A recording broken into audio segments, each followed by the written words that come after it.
Olá, amados, graça e paz, louvado seja o nosso Senhor Jesus Cristo. Mensagem anterior, ele nos falou, a respeito daquele que se refugia nas suas asas, aquele mesmo que foi concebido pelo Espírito Santo e gerado à sombra do Onipotente.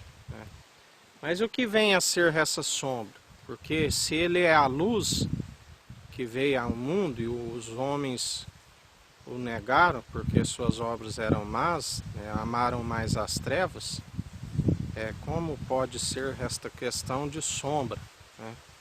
Porque se a gente analisar segundo a fonte de engenheiros químicos da USP, a luz, por não ter massa, praticamente quase nada de massa, ela não pode ter sombra, porque a sombra é gerada por um objeto aonde a luz não pode traspassá-lo, ela só reflete externamente. Isso pode ser nos explicado quando ele diz que a gente diminua e que ele cresça em nós, o Espírito cresça, a luz cresça em nós e a carne cada vez se mortifique para o pecado, para as trevas. E então nós somos luz, somos candeia para as nações, da qual já não esconde debaixo da cama, mas sim coloca no mais alto do monte e ilumina toda a cidade, assim como ele nos ensina que não adianta se os construtores constroem sobre a cidade, se não for o Senhor que é o fundamento, assim em vão vigia, o sentinela se ele não for o guarda da cidade. Esta sombra está relacionada à proteção, porque a luz, segundo os pesquisadores, onde chega a chama, o fogo, não tem sombra. Então, quando se diz a sombra do Onipotente, quando ele diz: quis vos ajuntar como a galinha ajunta os pintinhos debaixo de suas asas, é nos proteger da luz debaixo do sol, onde há malignidade. Ele é aquele que nos dá proteção. Assim como alguém está andando num deserto escaldante e acha a sombra de uma árvore, a sombra de um carvalho, a sombra de uma nuvem, assim como ele dizia que ali no deserto, uma sombra os acompanhava. Enquanto a sombra ali estava, a nuvem estava sobre o acampamento, eles não deslocavam. Quando a nuvem começava a deslocar, eles a acompanhavam. Uma proteção, assim como ele nos fala da árvore plantada junto ao ribeiro, que pode ver o sol, a tempestade, as suas folhas não murcham, porque recebem a sua seiva. Nós recebemos a proteção, assim como o Criador gerou o Filho sob a proteção, assim como o anjo a todo momento estava o guardando, anunciava a seus pais para que mudasse para o Egito, porque pretendiam matar o menino, sempre dando direção, informando a respeito. Assim, aquele que o segue em espírito e em verdade tem esta proteção, a sombra, porque a luz não pode gerar sombra, mas a sombra é no sentido de proteção, no sentido de que a gente, quando estamos na sua luz, ele nos protege, ele nos direciona, ele é aquele que nos guarda, que dá ordem aos seus anjos, mas tudo estando em obediência. Nós sabemos o caso de Jonas, que ali depois de descontente, com a solução que Deus havia dado para aquele povo de Nínive, por ter arrependido, né? Nós sabemos que houve um descontentamento de Jonas, né? Ele desejou a morte ali, e ali, quando o sol estava na sua moleira, né? Deus permite uma proteção sobre a sua cabeça, né?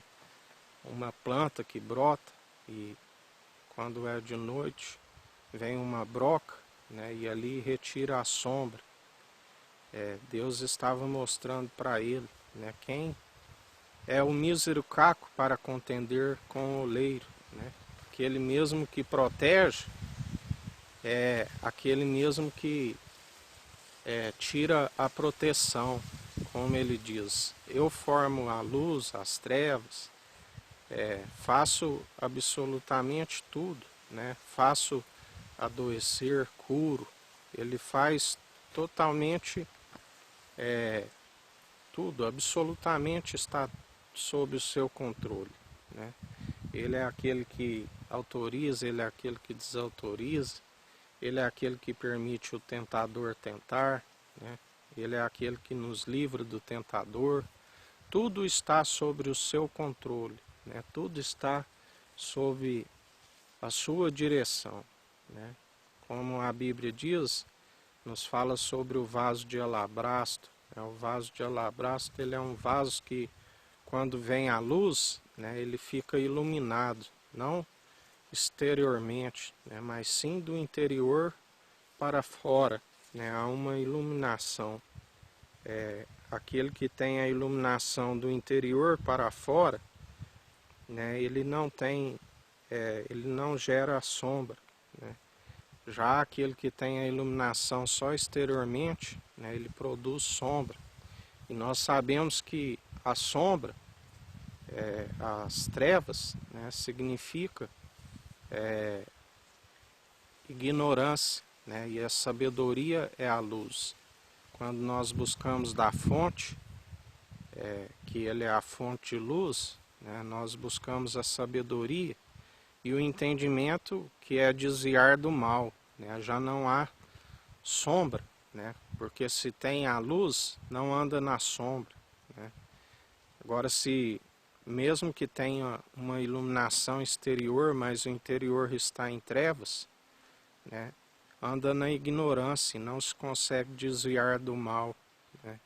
Não se consegue andar na retidão de quando estamos na luz. A luz anda na retidão, na sinceridade, na integridade, no temor, né, de Cristo, na reverência, não com pescoço de ferro, que não se encurva, não se dobra, né?